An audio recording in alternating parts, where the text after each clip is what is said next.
Tonight, students, faculty, and staff attend the annual McPherson-Mitchell Lecture. And a used book sale benefits students in Troy and around the world. Stay tuned. TrojanVision News starts now.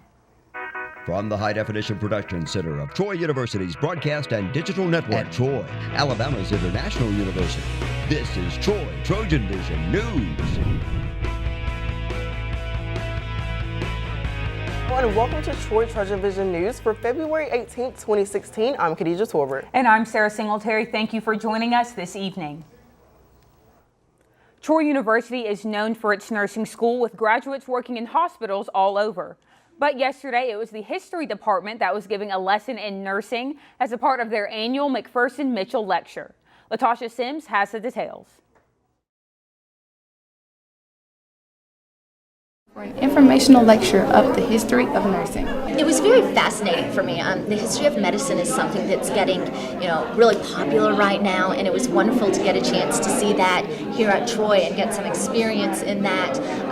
Really brings in a different perspective to history. Nursing has been a part of our history for quite a while. Guest speaker Ms. Arlene Killing gives us a little lecture on how it all got started. It started with the establishment of the home-based clinic, Wendover. Here I am visiting Wendover. I like to spread the word about that nursing history. It actually is on top of everything else I do, teaching classes and writing. So it's just something I do for professional development and for the profession. Not only were the faculty impressed by this, but many students were amazed on the medical differences of the past compared to now. Well, I think the talk was really interesting, first of all, but just seeing the difference in the medical process and the medical professionals back in the time. And so seeing kind of the emergence of modern medical history and seeing where it started and how it was founded is just an absolutely interesting and intriguing process. Latasha Sims, Troy, TrojanVision News.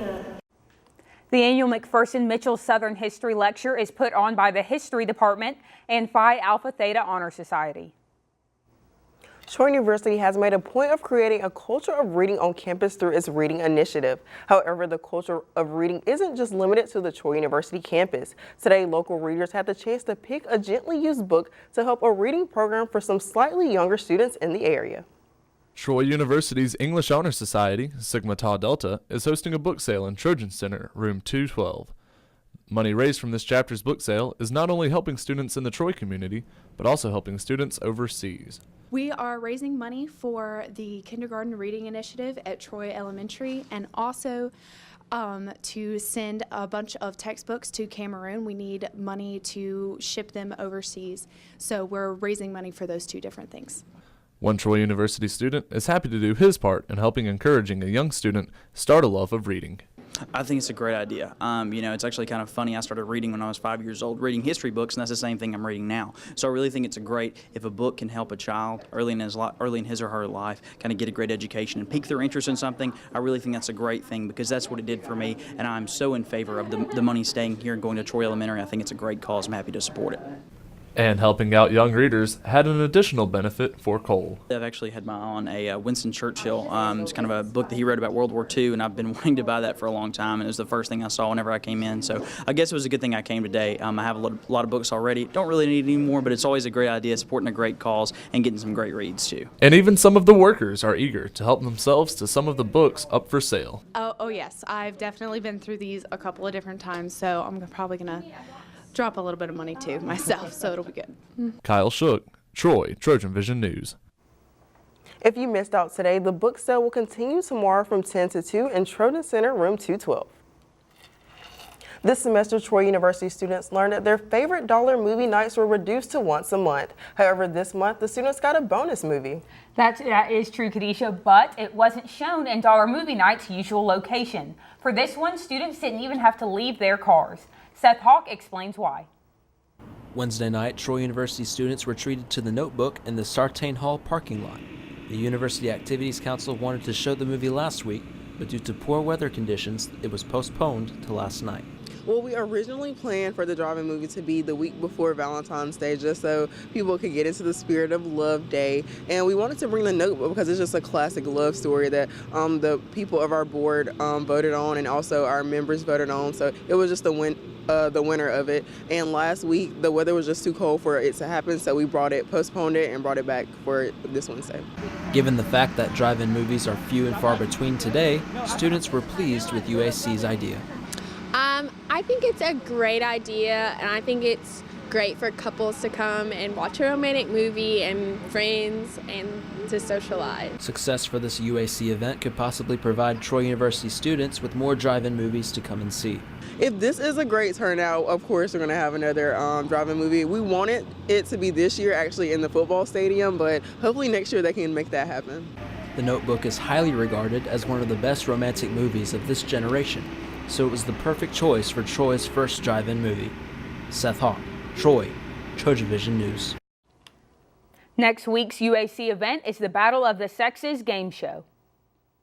And now taking a look at news from around the state. A federal judge refused to suspend Alabama's photo voter identification requirement in upcoming elections. The NAACP and Greater Birmingham Ministries had asked the judge to allow alternative means of ID for those without photo identification. Prosecutors are seeking the death penalty for 3 men charged with killing a man during a home invasion in Cusseta. A Lee County judge found probable cause to charge all 3 defendants, Robert Jamal Wiggins, Khalif Javante Marshall, and Devontae Trevon Mike, with capital murder during a hearing yesterday. The Tuscaloosa County Sheriff has begun using civilians to serve subpoenas. Sheriff Ron Abernathy says he's hired 2 civilians of former jail workers, both to deliver orders to appear in court and other legal documents to residents. Still to come on Troy TrojanVision News, the Trojan tennis team opened up their home schedule yesterday. Rachel Wilkerson will give us a look at how they did coming up in sports. And things are getting interesting in South Carolina as presidential candidates gear up for their state's primary. We've got more on that after the break, so stay with us. Donald Trump exchanges strong words with Pope Francis as South Carolina voters prepare to cast ballots. I'm Craig Boswell in Columbia, South Carolina, where the campaign takes an unusual turn. The warrior spirit, it's in there. Always has been. Now let it out and take the world by fire. Train well and learn what it means to be a Troy Trojan. Walk with confidence, conquer, claim territory, and climb ladders. Know that you have the power to stand alone, but the comfort of knowing that you'll never have to. Discover your inner warrior. Find it at troy.edu/spirit. So who's going to do what? I'll pack the dead batteries. Great. I'll only put what I don't need into a duffel bag. Perfect. That's totally unhelpful. No problem. Meanwhile, I will try to comfort everyone by speaking in a calm voice. And who is going to handle supplies?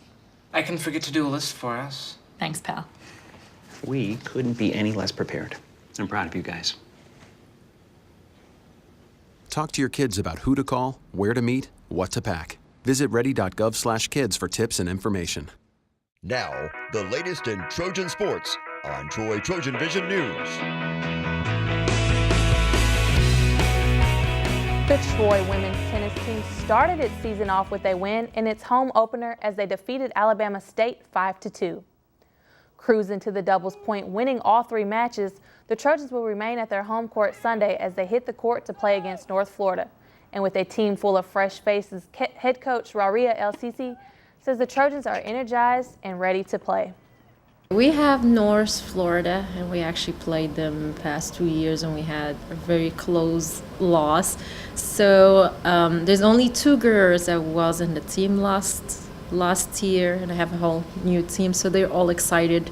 They just, every match they step in, they just want to, they want to give their 100% and win the match. So we have a very high chance of winning this match, and they're just hungry for it. Troy returns back to the court on Sunday when it hosts North Florida at 11 a.m. in Lunsford Tennis Complex.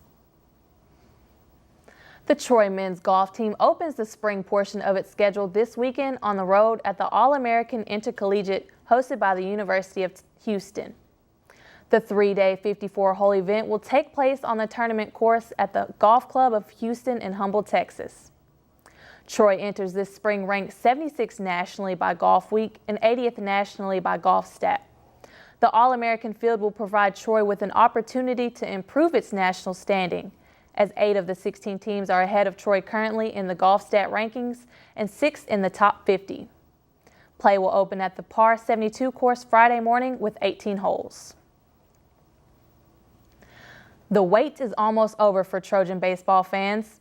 A new era begins in a little over 24 hours at Riddle Pace Field. New head coach Mark Smart will lead the Trojans in his first game as head coach against Northern Kentucky tomorrow night. Friday will be the first of 4 games against the Norse this weekend. Assistant coach Brad Phillips says that he is hoping for a good crowd and the benefits they bring for their season opener.